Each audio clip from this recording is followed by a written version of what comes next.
kan sakkaree garuu lammoo kan loloo nama najaayoo caaltuun warqiidha. Warqiidha intalli too warqiidha. Siif hin galu malee si maal si gala sila dullumaatu sitti taphata. Sababa keettan fuudhee biyyaa baase mucayyoo ko. Sababa keettan fuudhee biyyaa baase amma kunoo qalbii dhabee akka nama maraatee ta'a. Gaabii sitti jijjiirti. Isa araqeedha nuti kanaan hin bitattu gaabii. Mucayyoo ko umrii ishee malee gurgurattee too gaabii bitatta. Gaafuma maatiin koo fuudhanii sitti na heerumsiisan carraa koo qaban. Carraan ishee akka carraa koo qabametti. Carraan intala koo akka hin qabamneef fuudhee biyyaa baase immoo ani.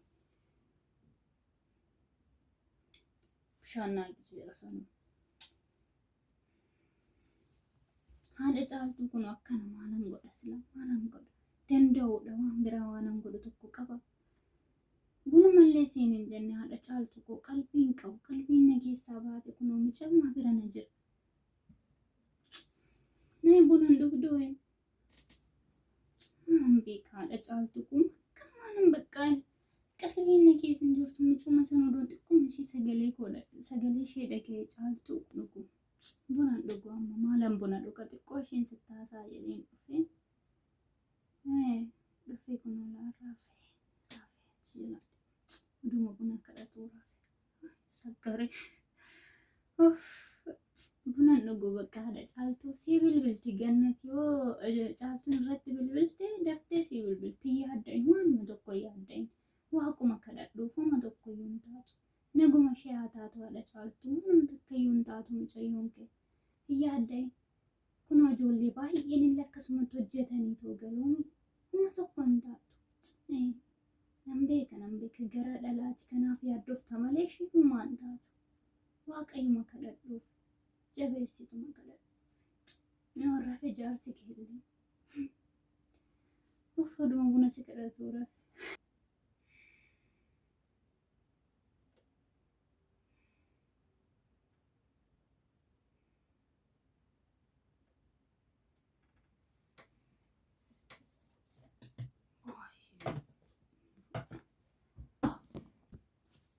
Hara fuudhis maalan buna isaaf dhaabaa amma sa'aatii kanatti. Ofii kiyyaayyuu qalbiin dhabee ganaan buna isaa dhaabamu sakkaree geessisu. Kaateeree haadha caaltuu kaateeree siin geggeessash. Ulfaadhu haadha caaltuu ko. Ittiin ganniitti yoo bilbilte daftee nattaa bilbiltu. Kun qabottanii maa godhi yaadda'in ati taa'e numan deema maal balbala nan beeka nan banadha. Rakkoon qabu jaarsa ulee qabate raafee haarafu. Baqqaadha haadha caaltuu nagaan naaf turi kaa. Uma tokko yaadde rabbumaaf kadhadhuufi. Ganniin immoo sitti himti yoo bilbilteef sitti himti tanima. Lakki taa'e jaarsi kun ka'eetu immoo ibiddatti kufa taa'e biraan nan deema maal balbala nan beeka. Toleesh haadha caaltuuti toleesh. Amma hii dhufti. Nan qo'adha hojii golaatan hojjedha. Hojii manaa. Haati caaltuu akkam? Akkuma sanii yaaddofti miti ammallee. Abbaan caaltuu sakkaree immoo yeroo sakkaree baay'ee natti tola laalu. Nan qo'adha amma buna si daakure. Shuqqa. Haadha caaltuu miskiina. Sakkaree sun jaarsi. Sakkareetuma buna naa dhaabaduma jedhu achumatti gombifamee hafe hin galatu. Gaarii gootee ati qo'adhu gobaziiti. Dhiisaan waan daffadha bunaatu qonnaadhuma kee qo'adhu. Lakki taa'e sin barbaadu. Qonnaadhuma kee qo'adhu nan daffadha buna. Ittiin qo'adha buna siifan dhaaba. Lakki immoo buna harka kiyyaan jaallattaati. Bakka qo'adha xumureen jira beekuma durattiidha. Tamma karaa san hunda deemtee dhuftiin dadhabdure moo gaarii argatte. An lafaa siyaasiin jedhamu maal karaan dheeradhamu hin dadhabda kaa. Shilammata laa bulu kaan hin deemin. Xumuradha hin jira kunoo. Baqash siifan daffisa. Abbaa caaltuun na seete. Waanti godhe karaan gabaabdudha. Uffaati caaltu garaana nyaatte. Caaltuun waaqayyo ishee wajjin haa ta'u. Ilma galtii jabaatti maali ijoolleen nama eenyutu kunoo biyya alaa deemaniitu machumarraa waggaa meeqa waggaa 3 4 ol ta'anii galaa jiran. Caaltuun illee hin galti. Immoo dafiqa ergasii kan daffisetti buna na dhaqqabe haadha caaltullee kunoo qalbiin qabu jette. Nama rarteetuma buna dhugu jedheetuma buna siifannaa hojjettuun harkaa bahee dhufe. Shirga barumsa qonnaa erga xumurtee dafinaa datti si kaame. Dhuguma jette buna harka keetii dharra iyyuu. Garuu immoo akkas jetteerti haati caaltuu. Caaltuun akkuma asirratti bilbilteen dafinaa deebisii siin jetteerti. Dafitti intala koo dafi. Akkuma ishiin sirratti bilbilteen qoyyaati bilbiluuf hin dandeessu. Saanti basanii itti goonna kaa'ee maali? Asii achi bilbiluuf dandeenya taana itti goonna. Rakkoon immoo san bilbila isheen arganne.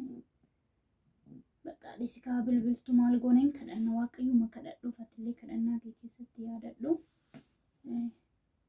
Ka'ika ammoo buna siifan daffisattee teessee nattaasofte araadiin jira. Bilbila kana fuudheetu harmi kootti bilbiluu laata. Maasii hin jirtu ka'ee bilbiluu. Maasii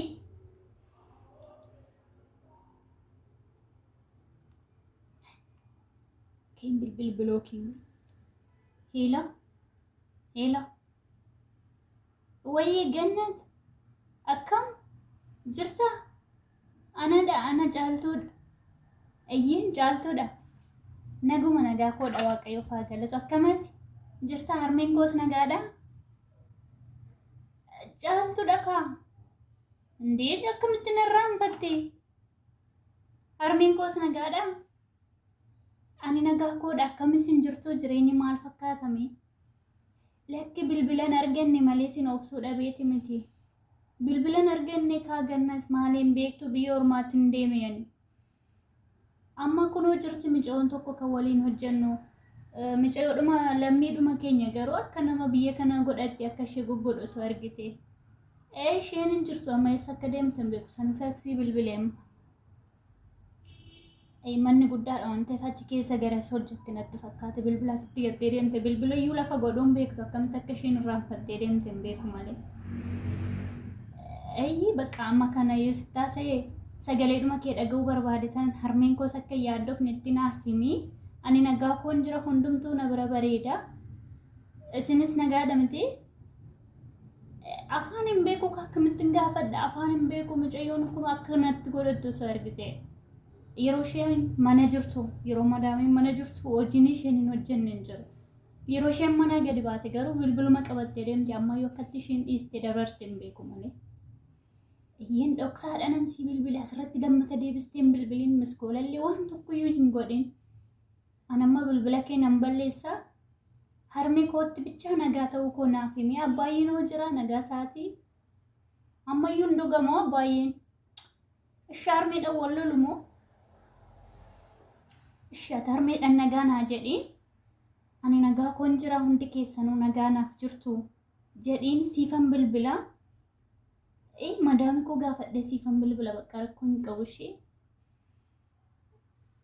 Laa asirratti hin bilbilinii kana dhoksaan bilbile mucaa'oon osoo argite amma na fixxe. Dhoksaadhaan si bilbile kana.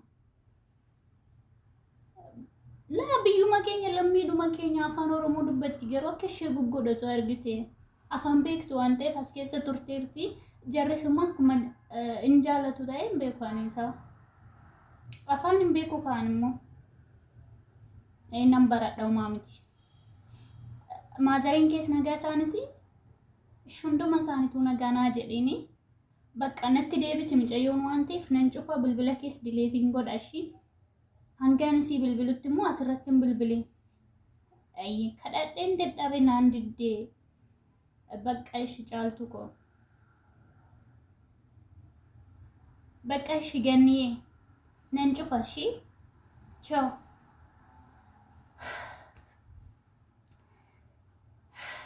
Kamtiin gammada sagalee isaanii dhaga'eerra.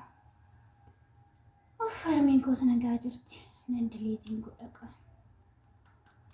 لا مانجو